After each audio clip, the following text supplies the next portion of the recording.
Штипскиот култен објект Дом на млади синоќе беше исполнет со преголема доза на емоции и чувства излеани преку читање на поезија од страна на ученици, рецитатори. Сите учесници беа задоволни од организацијата на оваа манифестација, која за прв пат се случува во Дом на млади и според директорот Вишна Шорова Ангелова ќе стане традиција.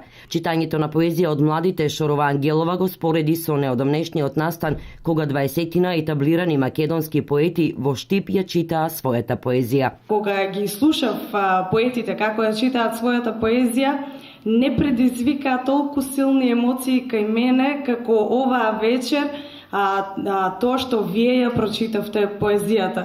Бидејќи беше со надпреварувачки карактер, за синоќешниот настан беа одредени 3 награди. Првото место го освои Александар Лукаровски, кој се представи со песната Десарети и друзи од Михаил Ренџов. Навистина ми е чест што освоив првата награда, навистина беше убаво да се учествува. Колку долго ја подготвуваше песната со која се пред? Со професорката се подготвувавме некаде околу една недела. Со оглед на фактот дека конкуренцијата беше значително голема за деветоодделенката Росана Бадева од Основното училиште Гоце Делчев, која ја рецитираше Цветови од Славко Јаневски, освоената втора награда значи голем успех. Задоволна сум од освоеното место.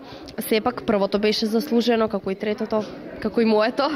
Па имав доста време, но морам да кажам дека не го искористи целото, само еден ден ја вежбав. Третото место го освои Теона Димова, ученик во гимназијата Славчо Стојменски, која се представи со песната Само тоа го посакувам од Никола Маџиров. Теона Димова настапи под менторство на професор Васка Димитровска, Росана Бадева под менторство на професор Марија Ристова. Менторот на првонаградениот Сонја Шијаков истакна дека успешното представување на рецитаторскиот надпревар е доказ и показ дека кај учениците не замрела љубовта кон убавиот пишан збор. Првиот ученик, мислам што го доби првото место, беше навистина со изворени интерпретаторски квалитети, артикулација, акцентуација, на сето тоа внимаваше.